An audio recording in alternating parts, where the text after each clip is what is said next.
I wanted to ask that, like, as you've gone through so many highs and lows, successes and losses, how do you define success and happiness for yourself right now? Like, how do you look at those terms and what do they mean to you now compared to what they meant to you like 10, 15 years ago? Right. And I hope I answered your question. Yeah, you did. Yeah. Beautifully. Honestly, it was just an honest answer. Yeah. No, I think about success very different. And I get caught up in the matrix of everything. Of course. But am I fulfilled?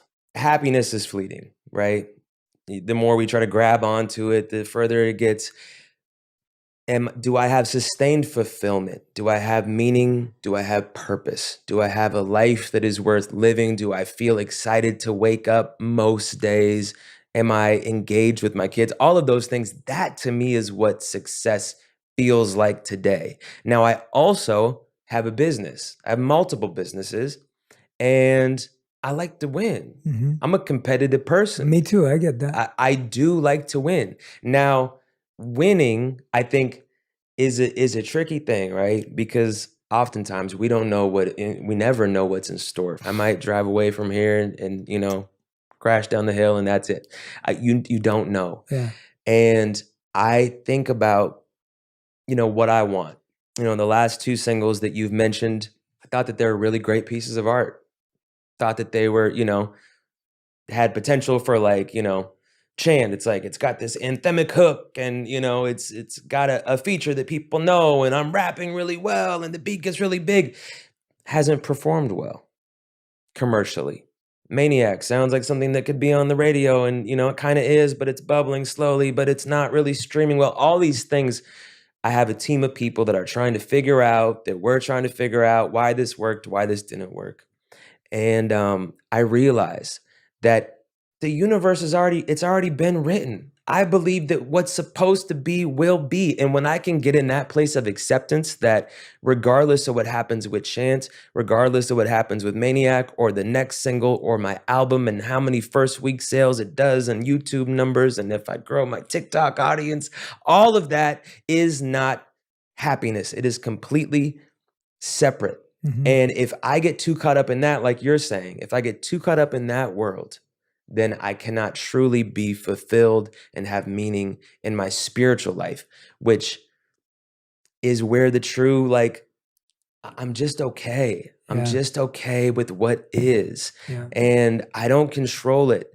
And some of the most painful experiences where I was like, why is this happening to me? Like, God, why would you do this to me? Were my greatest blessings, were the things that opened up the door for something. And it sounds cliche. It's like, but you have to go through those moments of pain. You have to walk through that fire to get to that place of, I had no idea why I was doing that. And now I am here and look at how beautiful this moment is. And I think that the trick is remembering in those moments of why is this happening? That there is a deeper reasoning and that this will pass. Yeah, totally. Yeah, the way I was thinking about what you were saying and what I was sharing earlier, and it's that imagine you just bought a brand new car, you love it, you think it's beautiful, it's great, and you go driving, and you were saying when you drive out here, and you're driving your car, and then someone knocks into it, and it gets a dent, and it's a really bad dent that means you can't drive it, it needs to get fixed,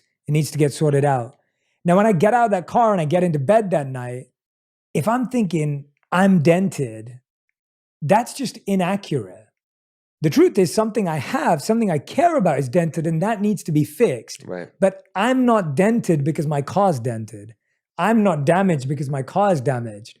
My car's damaged, it needs to go to the shop, it needs to get fixed. But that doesn't damage me. And I think that's that disconnect where it's like, like when you're saying like the album sales are not right, whatever it is, it's like, that needs to be fixed. That needs to be sorted out. But that doesn't mean that I'm broken. That just means that there is a system mechanism with somehow how we're creating, how we're building, that can be improved. Yep. Right? And so to me, and I love the point that you're saying that to me, it's also an alignment of how much we're creating and what we're creating. I find that when I make something out of alignment, it's more likely to fail.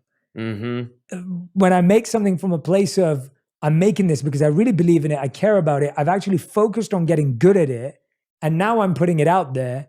it has a better chance of doing well. Yeah. Versus when I put something out because I'm like, I can do this. Mm-hmm. I know I can do this because I have this. And so I think when people are like, oh, I have followers, so I can do this. Right. But you don't really want to do that. You're just doing that because you have followers. And I think there's a study that shows how after someone sells a company, in the next 2 years, they make their worst investment decisions.